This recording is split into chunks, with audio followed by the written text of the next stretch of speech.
Hi, and welcome to my shop. Hey, today is March 28th. We're right at the end of March. So, last thing I did was replace a few capacitors here. And what I want to do now is I want to verify the resistance of this resistor here, which has a cracked case on it, and maybe a few other resistors in here. I believe this one is the grid leak resistor. That's quite important too. So we'll take a look at all these resistors here. Let's see if we can get them on camera here.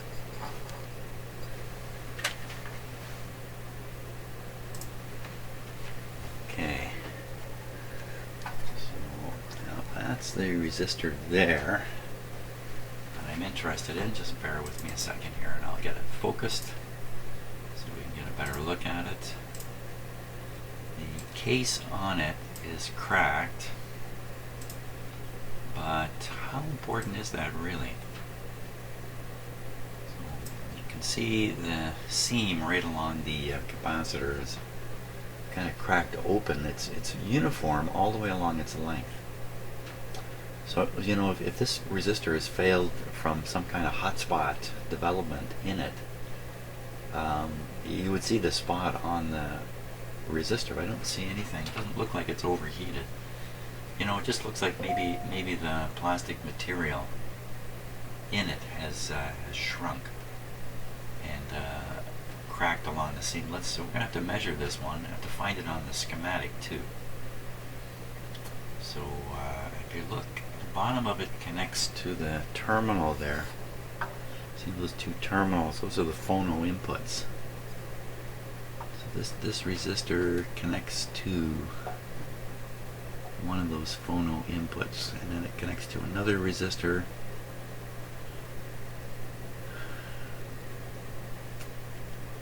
What is that? It's either, what's that, 6200, 8200, maybe even 3200. That comes along, follows this wire all the way to the volume control. Comes out the bottom of the volume control and goes to this resistor here, which then goes to ground. What's going on with this one? This one looks like it's cracked open along the seam too. So let's see, body and dot. So this would be 47 with no zero. So it's a 47 ohm resistor here. That's 47. So this has some resistance too. I've got this thing here at whatever that is, something 200, 8200. And then we got this guy now. Body and dot on this would be yellow, mauve. That's 47 with an orange band, so it's 47K. So this is about 50K. It's supposed to be around 50K or so. Okay, let's check them. Check them and see what we really get here.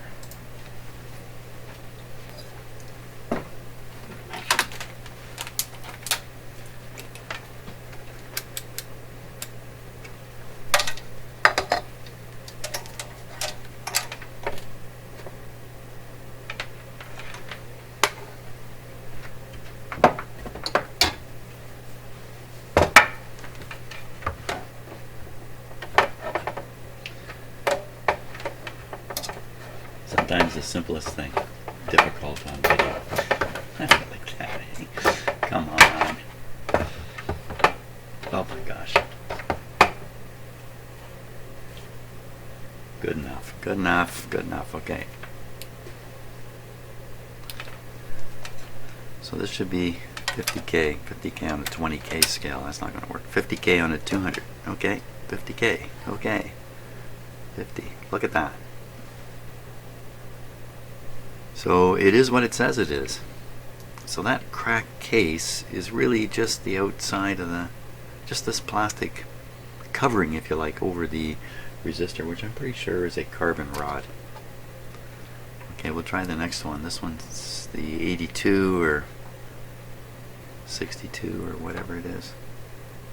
32. 3200. Okay, and now we'll check the little guy here, which I think is around 50.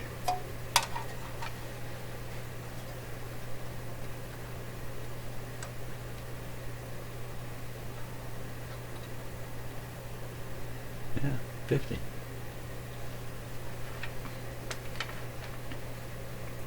So all those resistors are actually fine. Hard to believe. Once again, on the basis of I don't change stuff for no good reason. These can all stay. I was really pretty intent on changing out that cracked one, but now that I've measured it, on the schematic, this one here is 3200. That's pretty much what it says there. 3200. That's what it reads. So we're good. Okay, enough of that. This one here is an important one I need to read too. So this is the grid leak resistor. It's usually 1, 2, 3 megohms, something like that.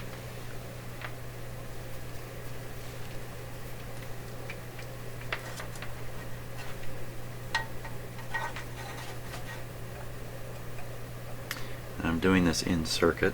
Should be okay. Here we go.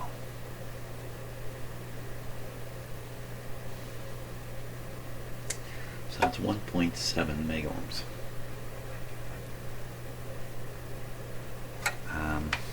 The resistor itself seems to be all red.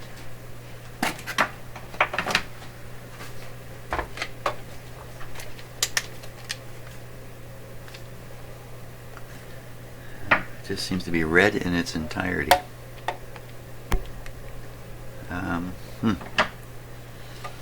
That'd be what? Red, red, red?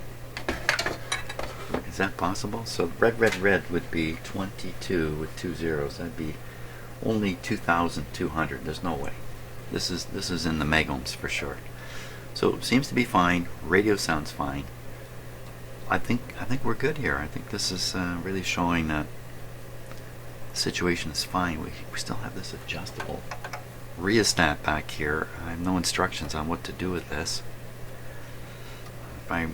If I've got the picture right, and I don't think I do, really.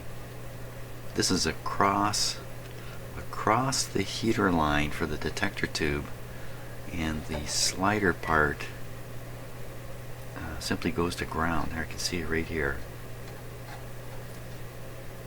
And it looks like it goes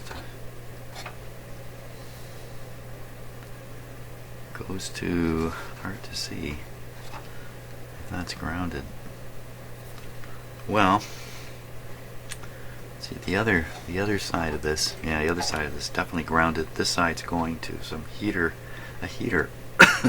Excuse me. You see something a little odd down there. Let's take a close look at what I'm seeing.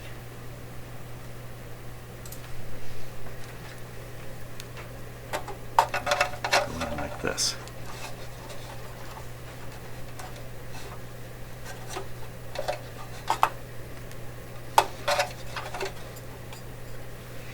Okay, just get the focus set here.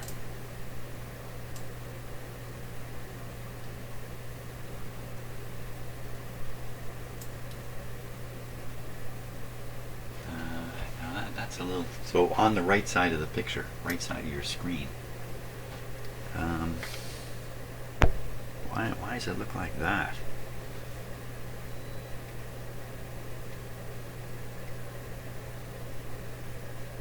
It's very odd. It's like some kind of I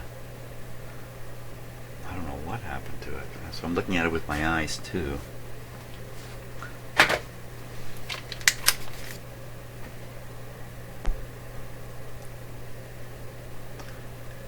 Strange looking gray powderish stuff. That's what it looks like with my eyes. On the camera it looks like it's solder spillover.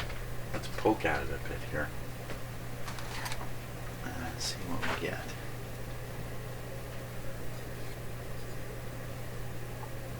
Huh. What is that?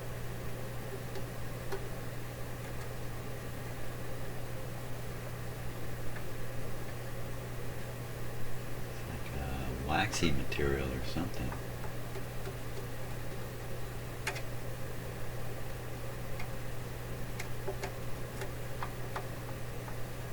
This is very odd. Is that like solder that's gone to pieces?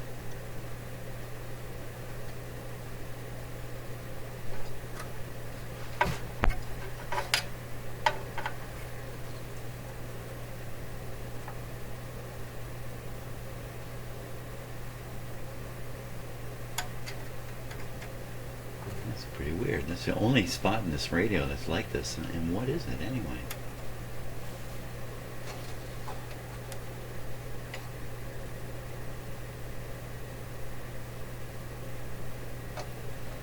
Come out of something and drip down there? What could it have come out of? That's my brand new capacitor.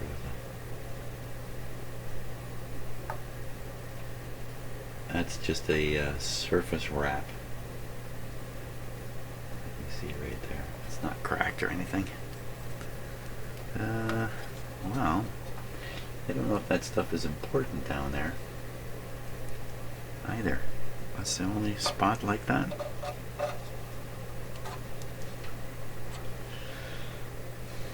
Let's take another look at it.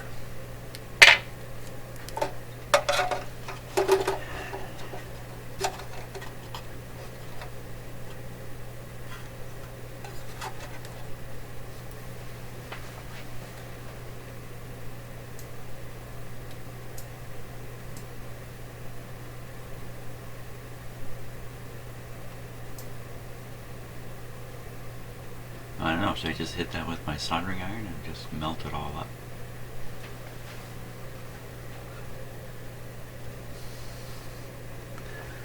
Is there some reason to be concerned about it?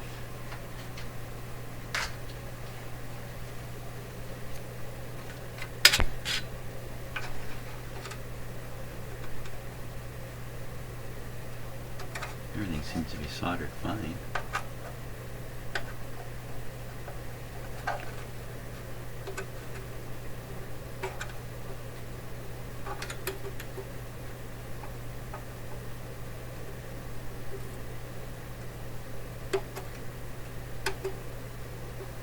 I'd get some of this out onto my bench, and then we'll try melting it.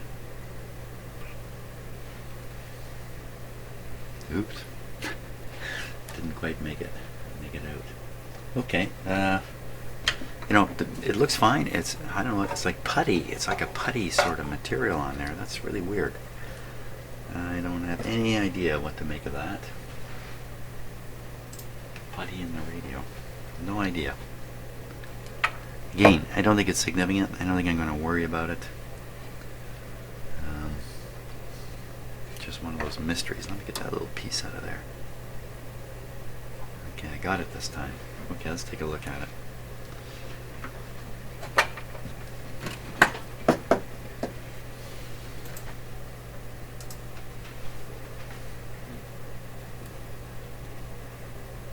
What is this stuff?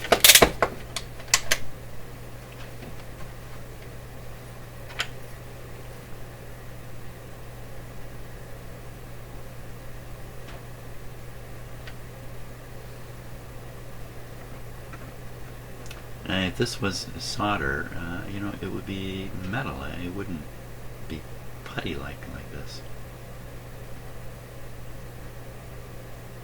I don't know. Mystery material inside the radio.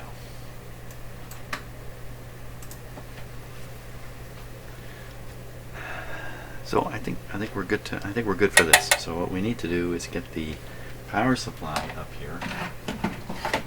Take a look in the back of it for any capacitors and whatnot, paper capacitors. I think there's one or two in there. So we'll take this off.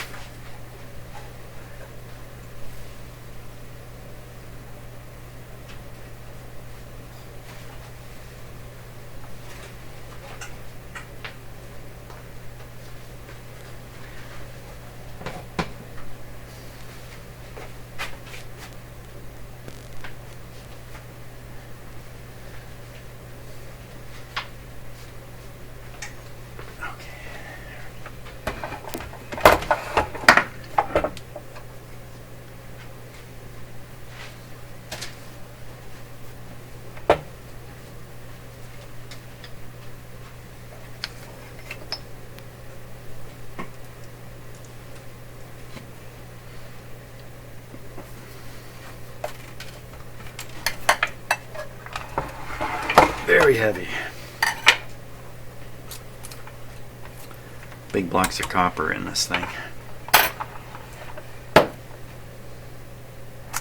So I still have the switch here to ponder which way is the way it should be.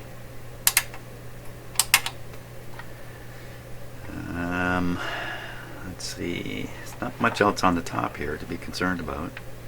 I want to flip this guy over now. If I flip it over, these resistors are going to hit.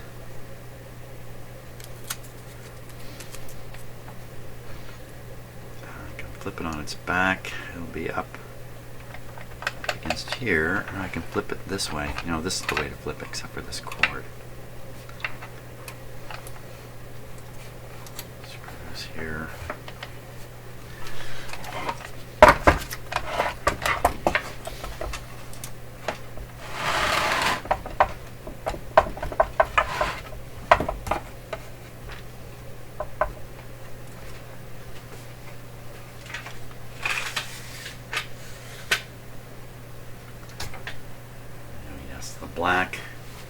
The blackness. So it's got this great big capacitor here, which we can wonder whether this is good. There's 1, 2, 3 sections in there. You know, it's a metal cased capacitor. These generally are pretty reliable. Now let's flip it up like this. I can hold it here. I got one big paper capacitor there. What's it connected to? This is connected right across the power line. So we gotta change that for sure. Okay.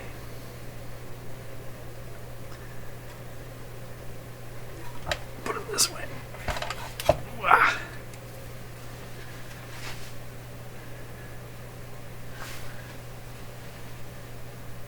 Okay. Let's get set up and we'll get that out of there and change it. Okay, so we're going after this capacitor here, but in doing that, it's made me look at this piece of wire and see something right here. We're going to take a closer look at, and another oh no. It's another oh no situation. So you're looking at the conductor of the power cord. The end of this wire is the plug that goes in the wall. Here the individual wires inside the cloth cover come out. Here there's a splice under this friction tape. And this wire and that other one run basically out to here and up to where the switch is. So the switch is connected right on this wire here. I come back and look right here at the bend point, you know, where the wire has been bent fairly tight. You can see the cracks in the insulation. Now you can see it's not cracked here in the straight bar, but I'm sure if I bent that it would probably crack to pieces. It's probably stiff as can be. It's cracked in this area because it was bent here. It's not bent at the moment, but it was bent before I straightened it. When I straightened it, the pieces fell out where it is cracked here. Because it's bent, there's stress in the material, in the plastic. And plastic is not a stable material. It's an amorphous material. It's a long molecule chains kind of all wrapped around each other. Those chains can break. Those molecules can break. And all you got to do is put them under stress and give it a lot of time. And then also under stress, other chemical changes can occur. And we are talking about long periods of time. So here's the problem. Not only is it cracked there, and the other wire is probably going the same way right at the same spot, which means you could have both conductors bare right here. Yikes. Now this is inside the radio. If you wiggle the power cord outside the radio, see how this moves a bit? You can't be too happy about that. That's what I'm doing here. So this strain relief technique, this is terrible. Tying these things in knots, this is terrible. This puts all that strain and stress right in here and right in here. So what do you think the rubber looks like inside these knots? If I were to undo these knots, what do you think would happen to the rubber insulation, or whatever the material is? It may be rubber, may not be rubber. And if we follow this along, some of you have been a little concerned here. It's a place where the outer cover has come away. You can see how it's made. There's an inner woven cloth cover, then under that is going to be the rubber insulation here, and then under that is the conductor. So we follow this along. Okay, sorry about this. We're just following it along very quickly. Come across things like this. Okay, so this is the outer cover frame, but you see the inside, like the wire's not bent sharp here. Well, why it failed right here, who knows? It's not bent sharp at this point.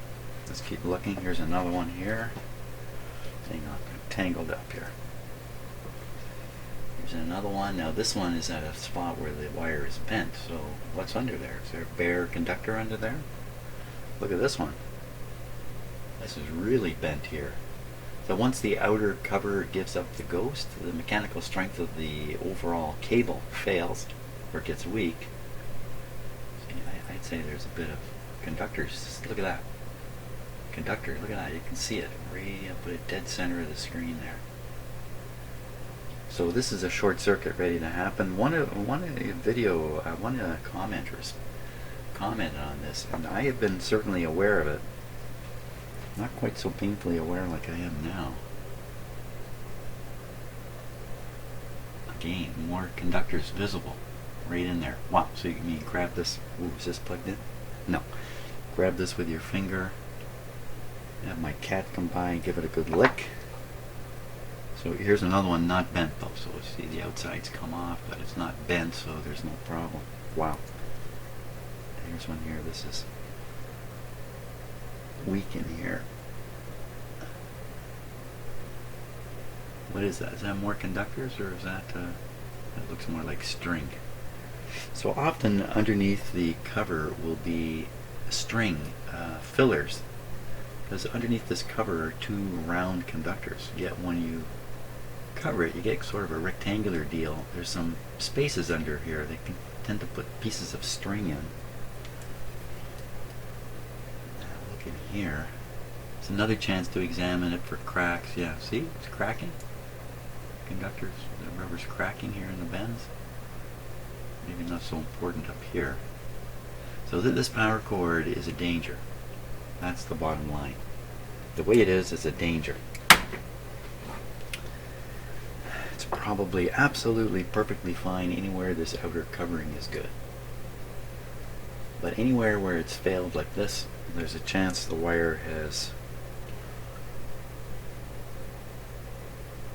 Is that really an opening there? Is that really the conductor?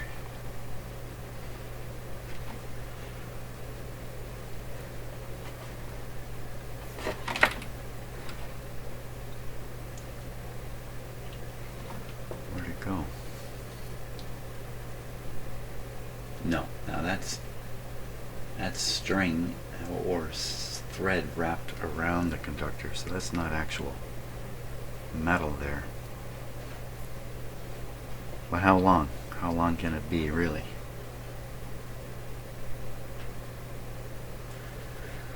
So, I think I'd be remiss if I didn't replace this cord. Especially considering this situation here. These knots, this is all, someday the owner of this radio, and it may be 20 years from now, plug it in, and I'm just plugging in a short circuit. Kapowie.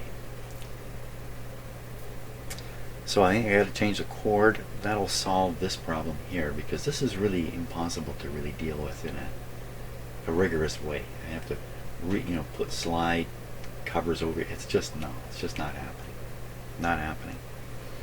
And since I have to replace the wire all the way up to here anyway, might as well renew it all the way.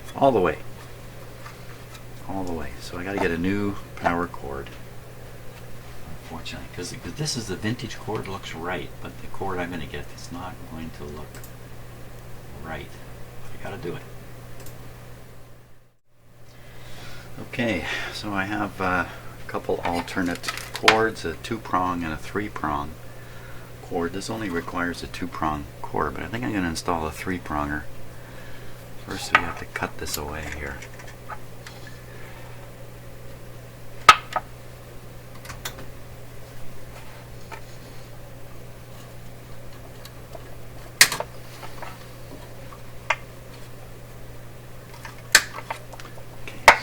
What I'm going to try to do is I'm going to try to untie this. Okay, can you hear it? Stiff as can be.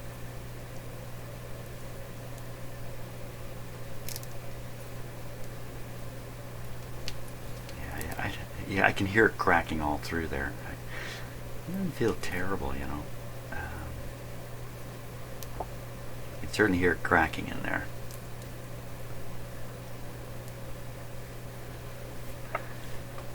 Quite as bad as I might have thought. This is what really worried me. This was on the outside here.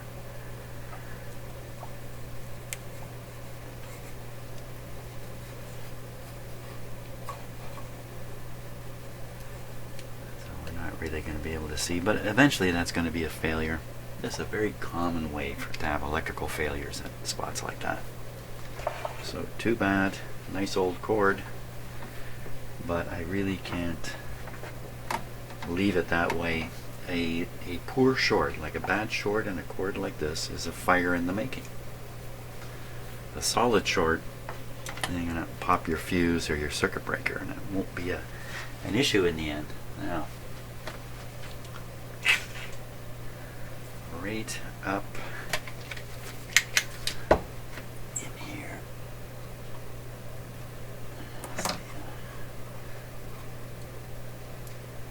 Two connections up there. New cord and the new capacitor.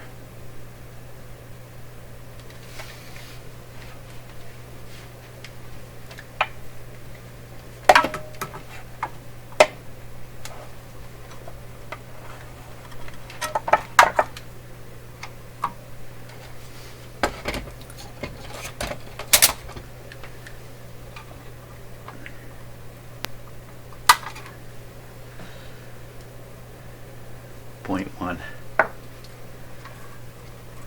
See, this wire's all cracked through here. Wow, it's hard to work in there. See if I can rearrange this a little bit, make it a little better to work.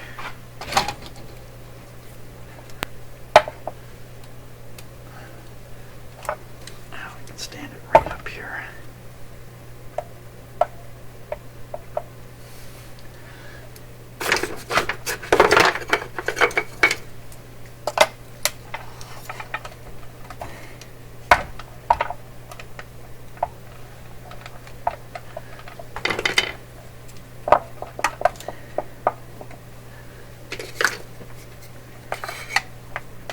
All that time I played with blocks when I was a kid, it's paid off. There we are.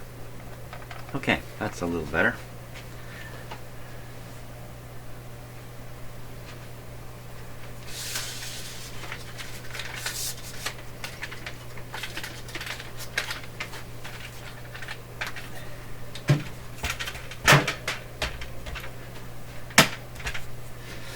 Okay. I was going to say, where's that capacitor? Yeah, it's out.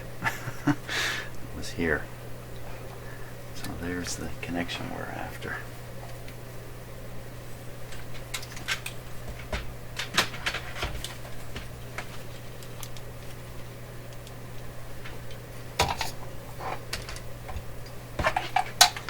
Okay, everything is so dark in here.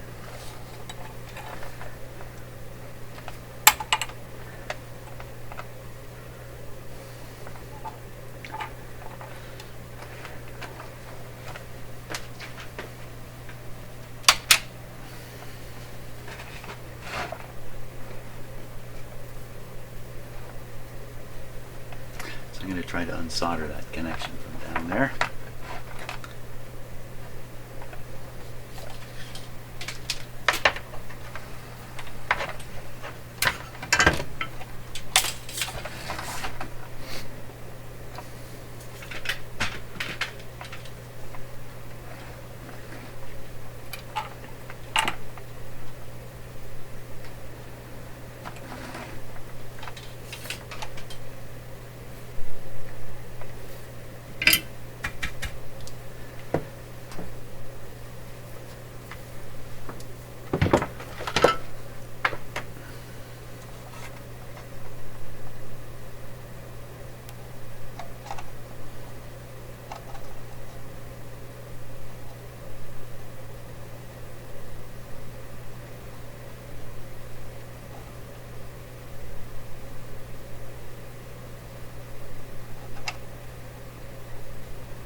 some evil smelling smoke in here now.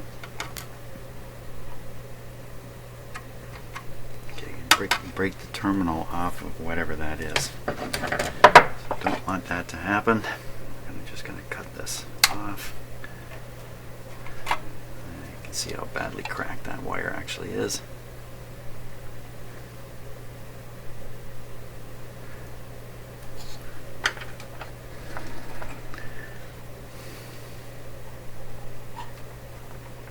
This terminal doesn't feel like it's got much strength left in it.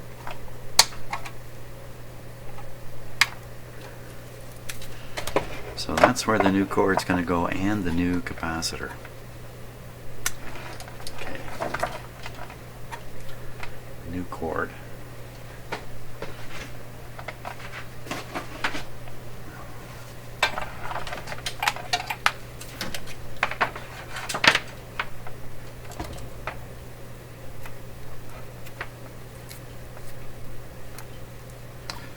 Brown, blue, and green. Kind of weird colors. What happened to black and white and green?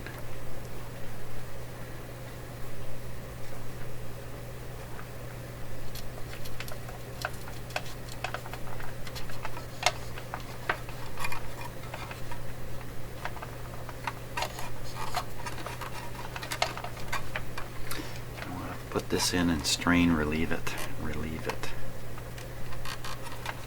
Something like that.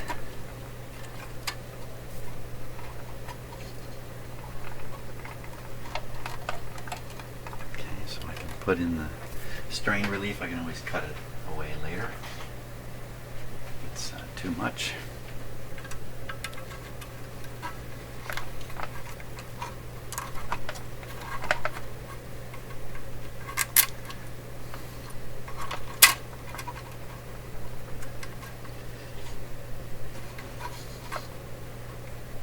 Just looking to see if there's something down in there I can attach this to, but not really.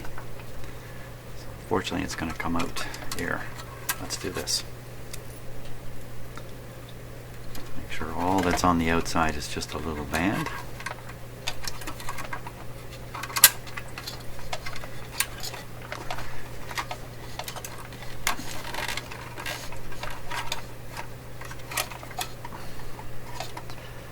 The angles aren't quite what I want here.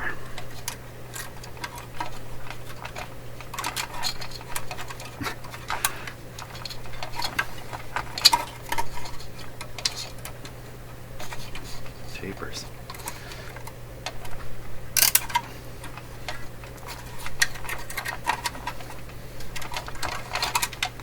Let's come over the top and down.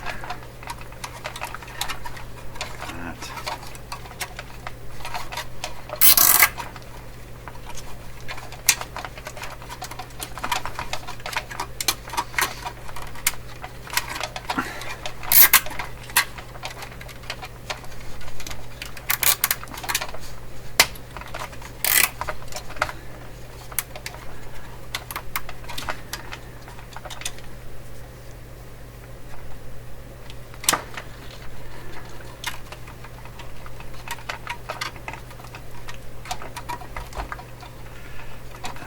Put the screw through here, the bolt, it's going to come through, and when I bolt this down in the cabinet, it's going to push this wire up.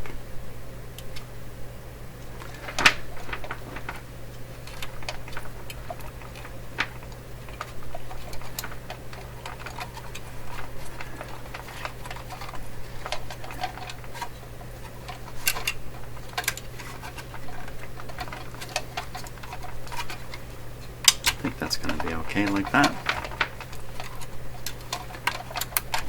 Okay, we'll tighten this up when we need to. Now I got 3 wires, only need 2. So one of these is heading for that post there. Perfect. With the capacitor on it, 0.1 capacitor. 0.1 capacitor. You know what? I should use a special safety capacitor there, because it's going right across the line.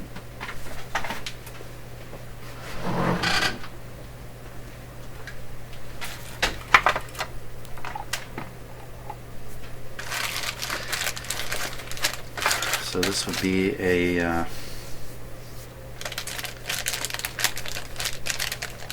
Y type.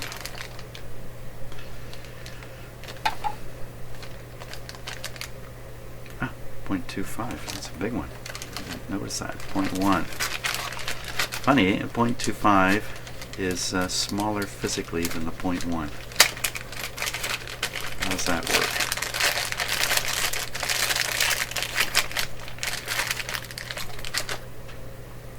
Point 0.1.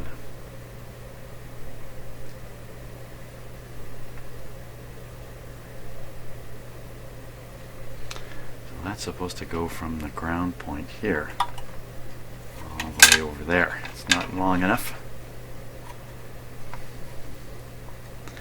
So I'm going to put it in like this and extend it over. Put it in tight over there. Extend back the ground. Extending back the ground is actually a better way to do it. Find another ground point in here. I don't see anything.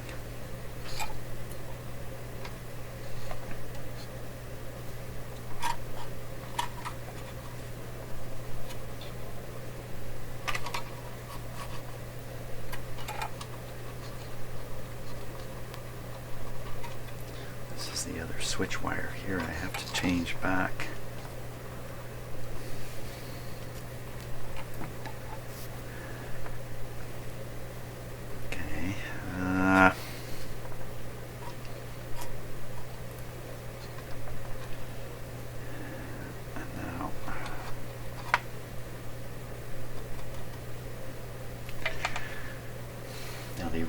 The original plug is non-polarized. That's this guy here. It can go in either direction. There's no polarity back then in plugs. And certainly these ones are polarized now. The modern ones, they have a wide. So this only goes in one way all the time. And of course the three-pronger I'm going to stick on here certainly goes in only one way. One of these is always neutral and the other one is always live. So what I would want to do, I think, is switch the live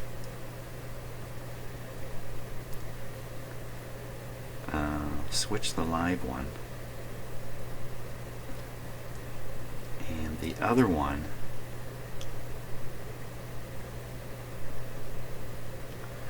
you could hook up the capacitor to ground from there. If that makes sense. That would work. Which is which? Which is which?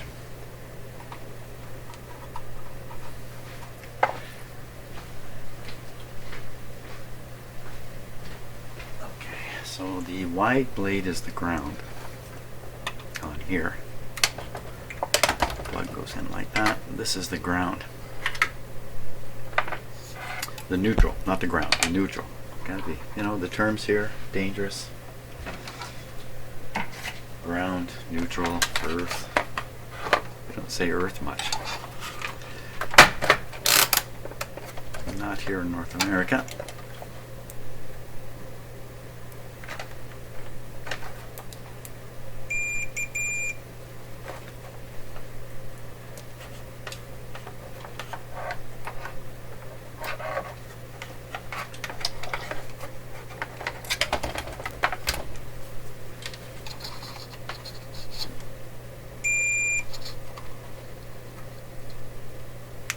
Okay, so brown is white. No, this is white. Blue is white. Brown is black. Brown is carrying the power. Blue is the one that I would want to hook up. Back in here.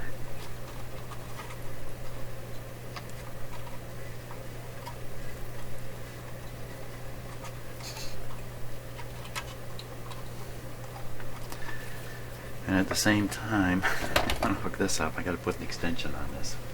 Okay, let me get through this crazy stuff.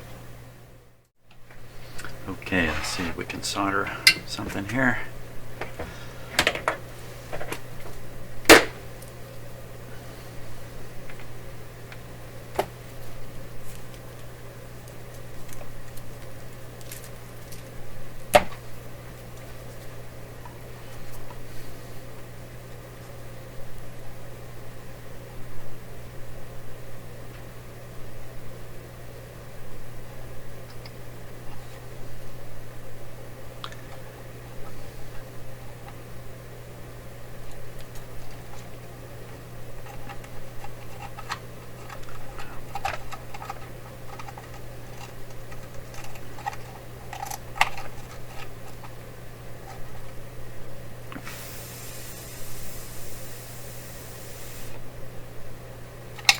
Okay, now solder the power wire out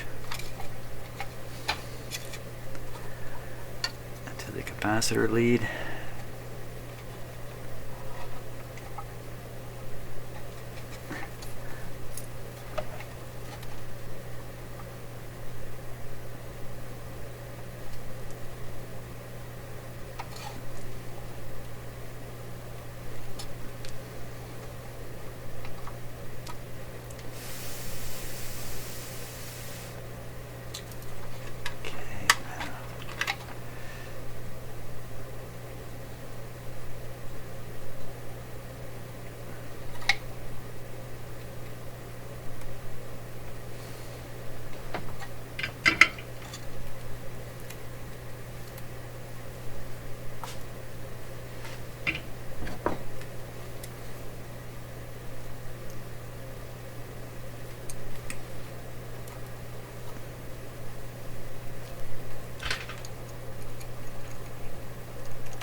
Bad news.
Okay, so now is a good time to go ahead and replace the switch that was here. going to be replacing this big chunk of wire.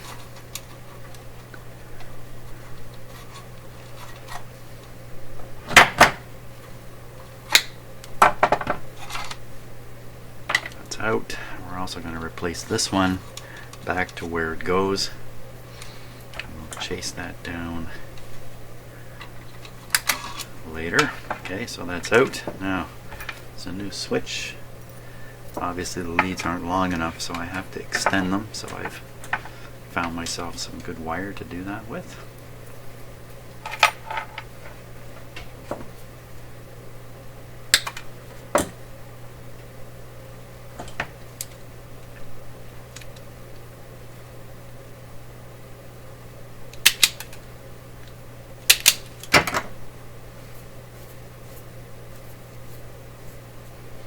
When I was in high school, it's the first time I ever saw one of these. It was in my electrical shop.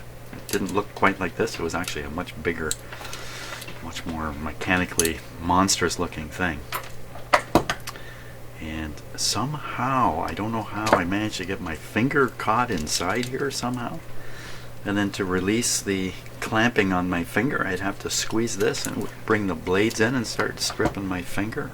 I remember sitting at my desk with this thing stuck on my finger and hurting like heck and not knowing how to get it off. So I presented my problem to my teacher. He's looking at my hand with this thing hanging on it. And he looked it over, he looked it over, he looked it over, and all of a sudden he just yanked it off my hand. That was the end of that. I felt like an idiot. So I've been wary of these things ever since. Finger eaters. There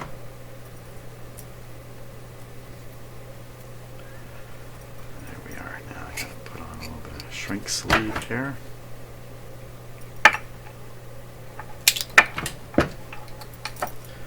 Oops.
shove this rather excessive amount of wire through here.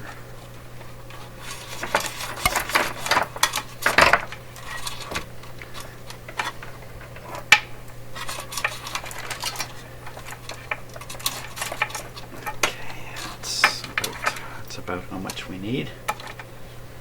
Out there. Now, inside the radio, I don't want this traveling by accident here.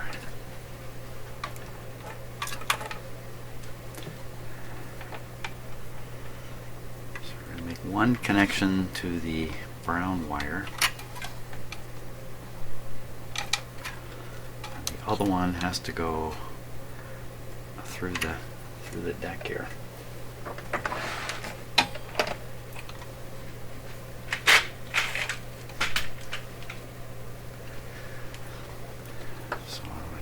Long enough to do both. Down through the deck and up, not too far. There's lots of wire here. Extra wire won't hurt at all. Let's have lots of extra wire.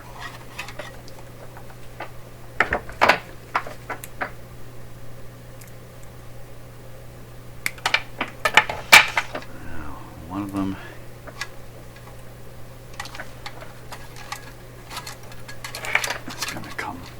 this way,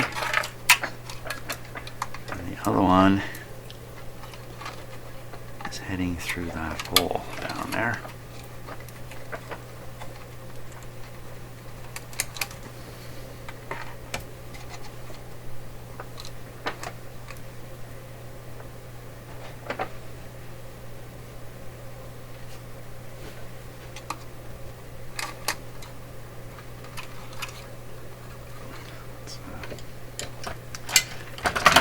It's awkward on the other side. I'm going to cut this to size anyway.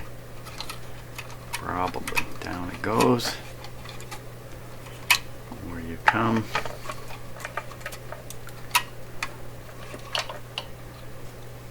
I talk to these wires all the time. They never have anything to say back to me.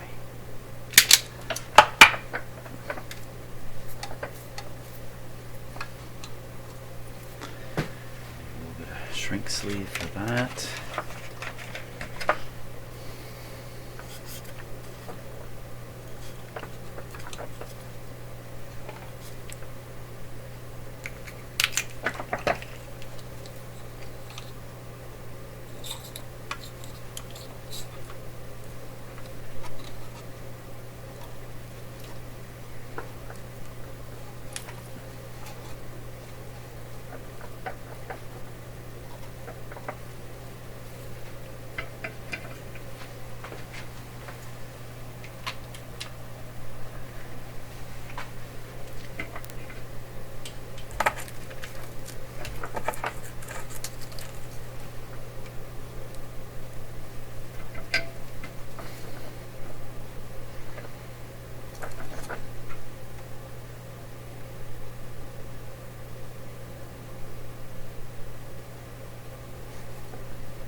I melted the corner of the transformer there. There we go.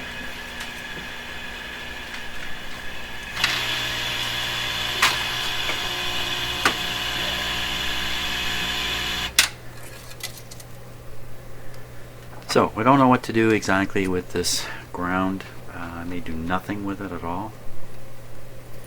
It's a little misleading then when you take a 3-prong plug. A electrical person would assume that the third wire goes to the cabinet. Maybe I can do that. I'm going to think about that a little bit before I do it. Now, I'm going to do the white wire up on the top here.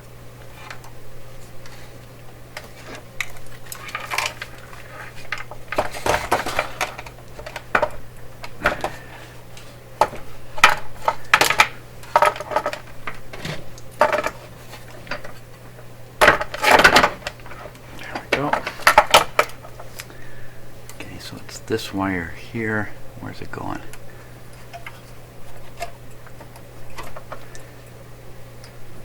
It's going right to that terminal there.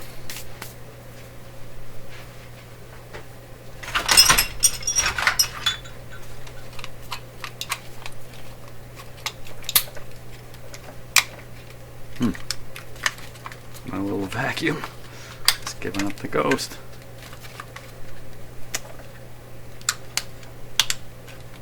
How do you like that?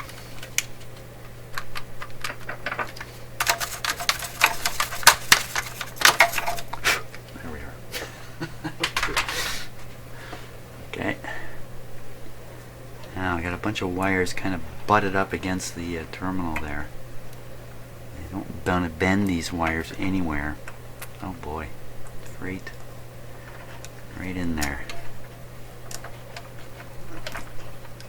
If you ever try to break copper by bending it, that's kind of a frustrating deal. Okay, so I take this white wire,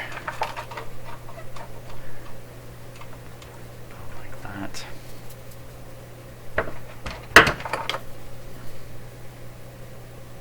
Myself some extra doesn't hurt.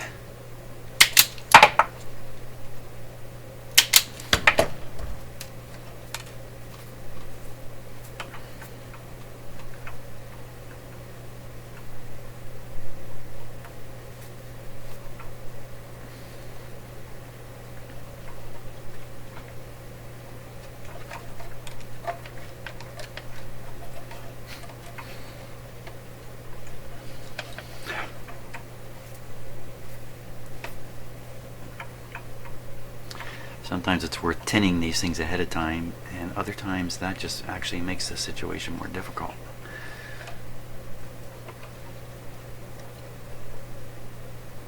And you know, with Murphy helping you out, you usually make the wrong choice every time. Okay, that looks like that can be done.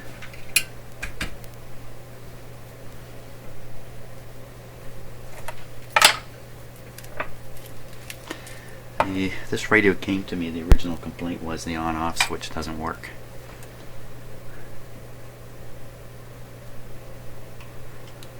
And it didn't.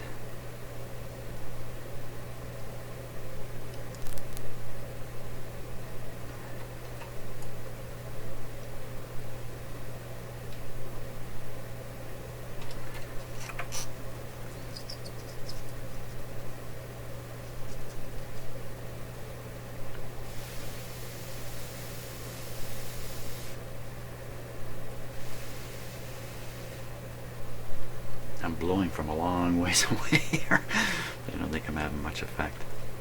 There we go though, that's on. So that takes care of the power cord and the on-off switch.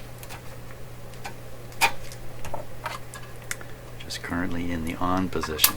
Put it off. Yes, I tested that switch beforehand, so I know it's good. That's done, that's done. I think we're at the point now where we need to test this radio again. So I'm going to stop and straighten up my bench and get the radio ready for a test.